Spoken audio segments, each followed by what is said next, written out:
Vision आप लोग अपना बता ही नहीं रहे, विजन क्या है? तो जो लोग बिहार के झारखंड में आकर के बसे हुए हैं, वोटर सिंह के हो गए, उनका वोट लेंगे जेबी केसेस? बिल्कुल लेंगे। उनका डेमोक्रेसी में अपना पावर है अपने वोटिंग राइट्स का इस्तेमाल करना। महिलाओं पर क्यों बात नहीं करते, या महिलाओं को लेकर के भी क्या सोचा है आप लोग? जोहार, नमस्कार, आदाब, हजारीबाग अपडेट्स देख रहे हैं आप और मैं अपराजिता पांडे। जेबी केसेस संगठन जो है किसी नाम का मोहताज नहीं है, फिर भी बता दूं कि एक मंच पर एक जैसी लगभग विचारधारा के लोग एकजुट हुए हैं और नियोजन नीति, स्थानीय नीति 60-40 इत्यादि विषयों पर काफ़ी विश्लेषण हो रहा है, काफ़ी सभाएं हो रही हैं, महासभाएं हो रही हैं और उसी से जुड़ करके अगर बात की जाए तो संजय मेहता एक नाम आता है। दोबारा से आपका खूब खूब स्वागत है हजारीबाग अपडेट्स। बहुत बहुत शुक्रिया हजारीबाग अपडेट्स को आज अपने प्लेटफॉर्म पर अपनी बातों को रखने का आपने मौका दिया है। अच्छा, लगातार महासभाएं हो रही हैं, बदलाव संकल्प महासभाएं हो रही हैं, सरकार के विरोध की बात हो जा रही है, लेकिन विज़न आप लोग अपना बता ही नहीं रहे। विज़न क्या है?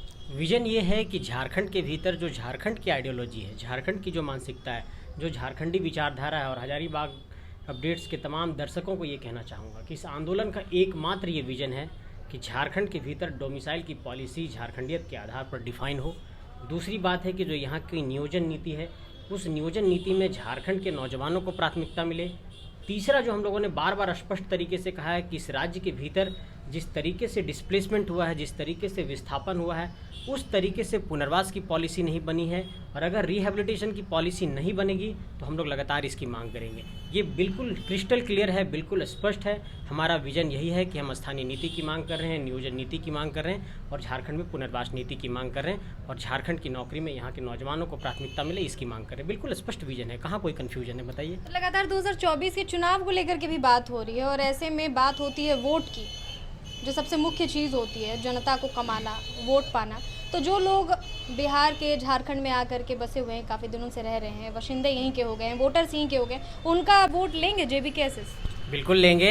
उनका डेमोक्रेसी में अपना पावर है अपने वोटिंग राइट्स का इस्तेमाल करना, और मेरी ये रिस्पॉन्सिबिलिटी है, हम लोगों की रिस्पॉन्सिबिलिटी, ये दायित्व है कि अपनी विचारधाराओं को उनके मन मस्तिष्क तक इस तरीके से हम लेकर के जाएं कि वो भी कन्विंस्ड हो जाएं। और बिल्कुल कोई भी कन्विंस्ड हो जाएगा। अगर जैसा कि कहती हैं ममता बनर्जी कि माई माटी कि वो लोग भी बात करते हैं, हालांकि वो बांग्ला में कहते हैं, ठीक। आप देखिए महाराष्ट्र में भी वहाँ मराठी मानुस की बात आती है। तो आप अगर देश के अलग अलग इलाकों में देखेंगे, सामने बंगाल है, सामने उड़ीसा है, आप महाराष्ट्र को देखिए, तेलंगाना को देखिए, तमाम राज्यों में स्थानीयता की बात होती है।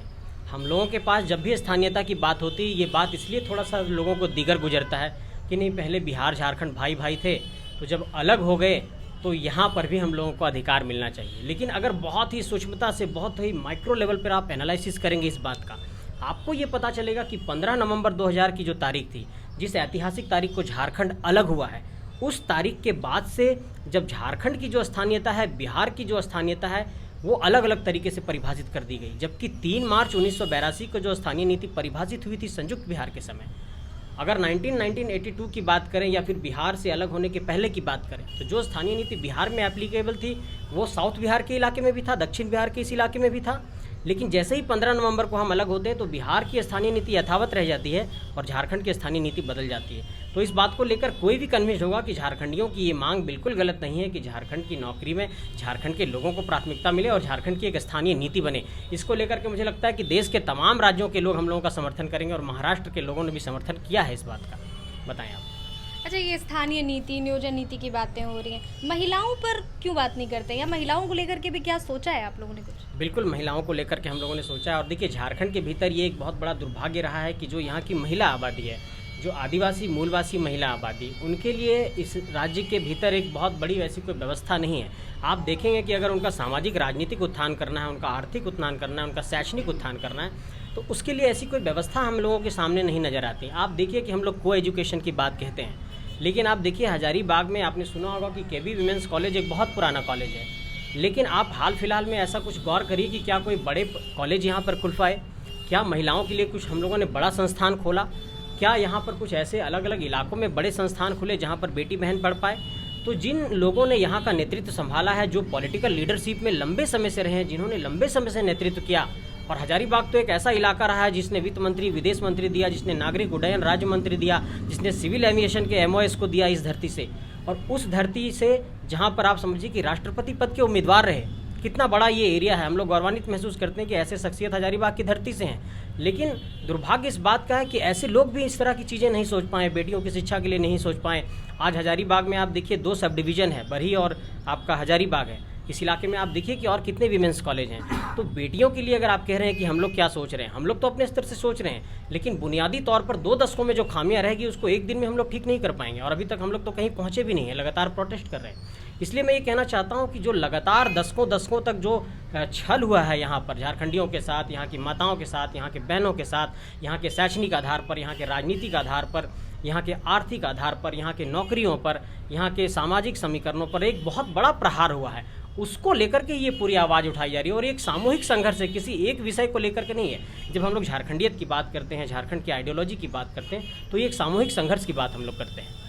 जैसे अभी लगातार सभाएं हो रही हैं और आपने अभी शुरुआत करी आदिवासी लोगों के बारे में, आदिवासी भाई बहनों के बारे में, तो जैसा जो आदिवासी लैंग्वेज है उस एरियाज़ में, या जो नागपुरी लैंग्वेज है उस एरियाज़ में, उस तरह के आपके जो संगठन का जो महासभाएं हैं वो नज़र नहीं आ रही हैं, या फिर आदिवासी कोई वैसे आपके JBKSS संगठन में वैसे नज़र नहीं आ रहे? जी बिल्कुल, आपका जो सवाल है इस पर मैं उत्तर देना चाहूँगा। पहली बात तो ये समझिए कि झारखंड 5 प्रमंडलों में बटा हुआ है और 5 प्रमंडलों की अपनी अपनी डाइवर्सिटी है, अपनी अपनी विभिन्नताएं हैं।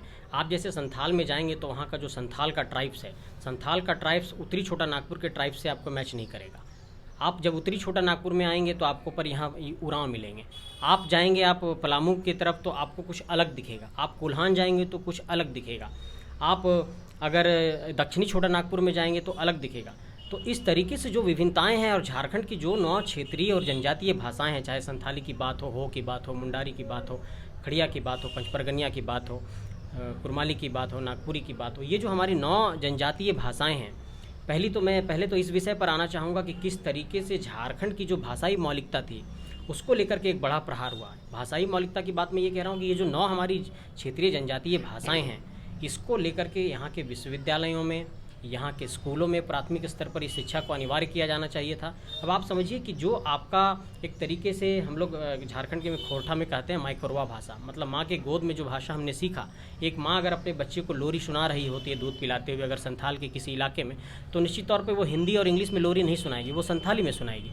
तो जिस बच्चे ने बचपन से जिस भाषा को जाना और जब वो प्राथमिक विद्यालयों में पढ़ने गया तो उस भाषा को उसने वहाँ सुना ही नहीं, उसे डायरेक्ट वहाँ पे कुछ ऐसी भाषाएं पढ़ाई जा रही हैं जिसका उसके माँ के गोद से संबंध नहीं रहा है। तो इसलिए हम कह रहे हैं कि प्राथमिक स्तर पर पहले प्राथमिकता के आधार पर इन भाषाओं को लागू करना होगा, दूसरा कि विश्वविद्यालय के स्तर पर इन भाषाओं को लागू करना होगा, और तीसरा कि झारखंड के जो तमाम इलाके हैं, जो लगातार हम लोग ये कह रहे हैं कि झारखंड की भाषाओं को झारखंड की नौकरियों में प्राथमिकता के आधार पर शामिल करिए। और इस पूरे आंदोलन की बुनियाद में यही बात थी कि जिस तरीके से हम लोगों ने कहा था कि भोजपुरी को शामिल किया गया। देखिए, किसी भी भाषा के प्रति हम लोग अपमान का भाव नहीं रखते हैं, सभी भाषा के प्रति सम्मान है और सब भाषा की अपनी मौलिकता है, अपनी विशिष्टताएं हैं, और हर भाषा के प्रति हम लोग पूरा सम्मान रखते हैं। हम लोगों ने यही कहा कि झारखंड की नौकरी में झारखंड के लोगों को प्राथमिकता दीजिए। अच्छा, लगातार सभाएं पर सभाएं हो रही हैं, कहाँ से आ रहा है फंडिंग? फंडिंग तो देखिए, सबसे पहली बात कि हम लोगों का जो ताकत है वो विचार है, और वैचारिक बल पर हम लोगों ने इस आंदोलन को खड़ा किया है। और एक बात समझिए कि एक ऐसे दौर में जब पॉलिटिक्स बिल्कुल इवेंट मैनेजमेंट हो गया है, मतलब आप देखिए जहाँ भी राजनीतिक रैलियाँ होती हैं बड़े बड़े पॉलिटिकल पार्टियों के द्वारा, वो आपको लगेगा किसी पॉलिटिकल रैली से कम एक इवेंट लगेगा, और ऐसा लगेगा कि किसी लीडर्स का प्रोजेक्शन किया जा रहा हो। एकदम राजनीति एक ऐसे दौर में है आज की तारीख में जहाँ पर पूरी तरीके से ये इवेंट मैनेजमेंट में बदल चुका है। एक वैसे दौर में हम लोगों ने रेवोल्यूशन की बात की, हम लोगों ने भगत सिंह की बात की, हम लोगों ने बिरसा की बात की, हम लोगों ने सिद्धू कान्हू की बात की, और हम लोगों ने वास्तव में एक क्रांति को खड़ा करके दिखाया, और बिना पैसे के हम लोगों ने लाखों लाख भीड़ जुटाया। और जिस तरीके से झारखंड के भीतर ये भीड़ उमड़ रही है, निश्चित तौर पे आपको ये आश्चर्यचकित करता होगा कि पिछले 2 दशकों के दौर में झारखंड के भीतर यह अलग राज्य झारखंड के समय जब 90 के दशक में जो आंदोलन चल रहा था, उन सारे आंदोलनों को फेल करते हुए भी ये आंदोलन कहीं ना कहीं एक नया लकीर खींचा है। आपने कहा पैसे की बात, हम लोगों के सिर्फ 2 खर्चे हैं, एक साउंड का और एक टेंट का। कई जगहों पे जो हमारे गांव घर के लोग बिजनेसमैन हैं, जो साउंड का अपना बिजनेस है, जिनके पास जिनका टेंट हाउस है, वो लोग फ्री में दे देते हैं। कई जगहों पे जहाँ पे फ्री में बात नहीं बन पाती तो लोग 100-50 रुपये चंदा करके वो साउंड और टेंट जुगाड़ करते हैं।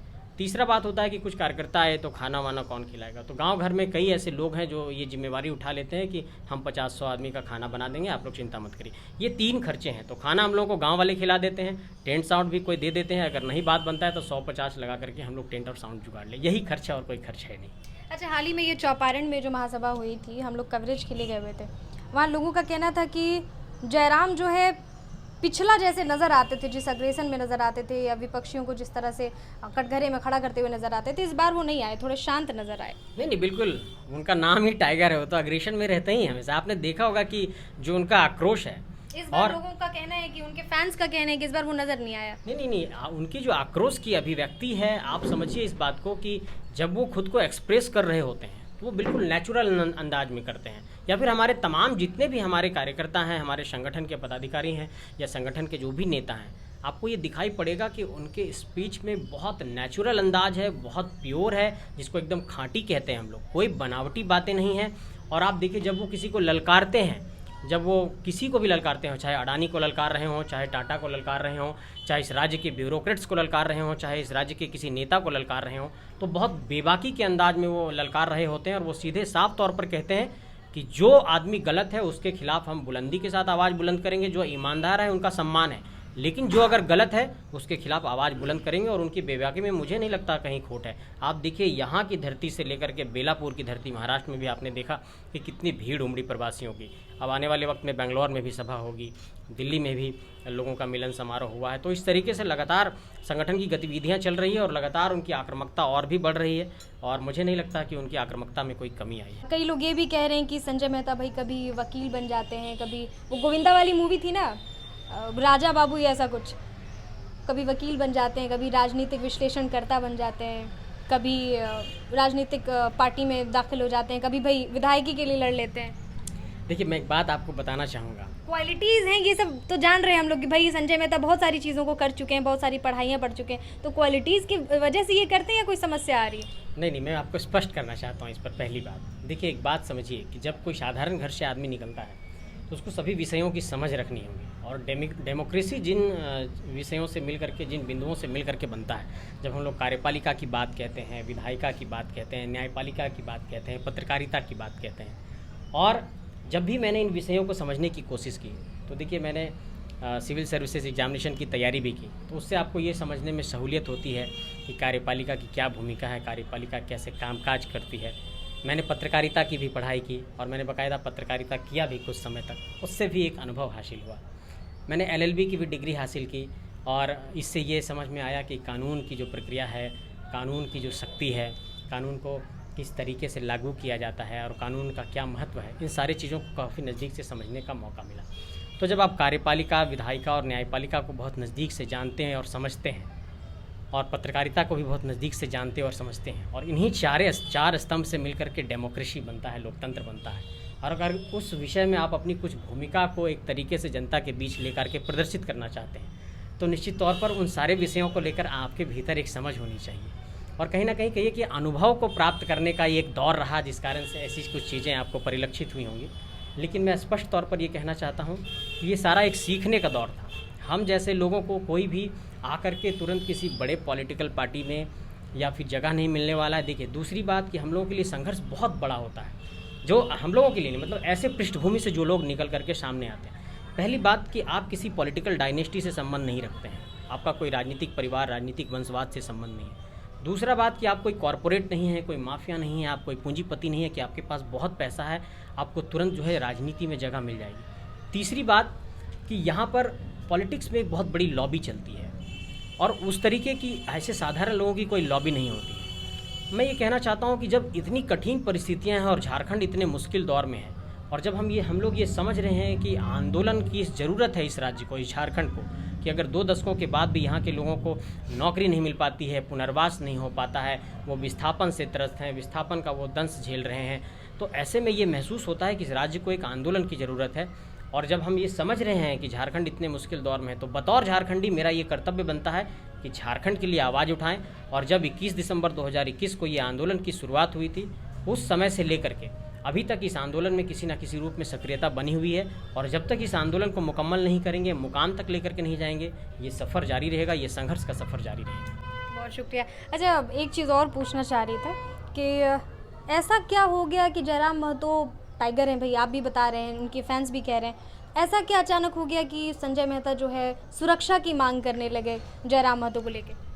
देखिए, इस बात समझिए, उन्होंने इस राज्य के भीतर कोयला के माफिया, इस राज्य के भीतर लो एस के माफिया, इस राज्य के भीतर अवरख के माफिया, इस राज्य के भीतर ज़मीन माफिया, इस राज्य के भीतर जो ब्यूरोक्रेट्स लुटेरे हैं, इस राज्य के भीतर जो नेता लुटेरे हैं, जिन लोगों ने भ्रष्टाचार किया है, सभी के खिलाफ बेबाकी से आवाज़ बुलंद की। आप सोचिए कि अगर इतने बेबाकी से कोई नेता जाकर के सीधे मंचों पर लाखों लाख के भीड़ में अगर आवाज़ को बुलंद कर रहा है, तो निश्चित तौर पर आप देखिए, भारतीय राजनीति के इतिहास के पन्नों को पलटिए, झारखंड के राजनीतिक इतिहास के पन्नों को पलटिए, चाहे वो निर्मल महतो हों, चाहे सुधीर महतो हों, चाहे झारखंड के भीतर आप तमाम वैसे राजनीतिक जो व्यक्तिगत व्यक्तित्व रहे हैं, उनके जीवन को देखिए कि उनके जीवन का किस तरीके से यहाँ पर एक साजिश के तहत एक तरीके से अंत किया गया है, उनको नुकसान पहुँचाया गया। ये चिंता हम लोगों को सताती है कि जिस तरीके से वो लगातार बेबाकी से जनता के बीच जा कर के और जनता की आवाज़ को बुलंद कर रहे हैं, और जितने बेबाकी से वो कह रहे हैं, और जिस तरीके से सिस्टम को, पुलिस को, प्रशासन को, नेता को, अफसर को, माफिया को चैलेंज कर रहे हैं, एक बड़ा खतरा है उनके ऊपर। और हमने इस पत्र को डीजीपी को लिखा, हमने तमाम जिला के पुलिस अधीक्षक को भी लिखा कि उनको सुरक्षा दिया जाना चाहिए, इस पर विचार किया जाना चाहिए। और हम लोग इंतज़ार में हैं कि सरकार की तरफ से क्या होता है, लेकिन चूँकि डेमोक्रेसी में हम लोग अपनी बात को ही रख सकते हैं, ज़बरदस्ती कोई बात मनवा नहीं सकते हैं, तो अभी प्रतिक्रिया के इंतज़ार में है कि सरकार का क्या प्रतिक्रिया आता है। लेकिन ये बात ज़रूर है कि उनको सुरक्षा मिलनी चाहिए, इसकी वकालत हम सभी कर रहे हैं। बहुत शुक्रिया आपका। कुछ और ऐसा जो आप अपनी जनता, अपने जो आवाम को हमेशा संबोधित करते हैं सभाओं के माध्यम से, हज़ारीबाग अपडेट्स के प्लेटफॉर्म से कुछ बोलना चाहते हैं? जी, मैं 3 बातों को स्पष्ट करना चाहता हूँ। पहली बात तो ये कि लोगों ने हम लोगों को हमेशा ये एक एलिगेशन दिया कि आप लोग कहते हैं 1932 की बात, 1932 के आधार पर जो स्थानीय नीति है वो कैसे परिभाषित होगी, इसको लेकर के एक स्पष्टता होनी चाहिए।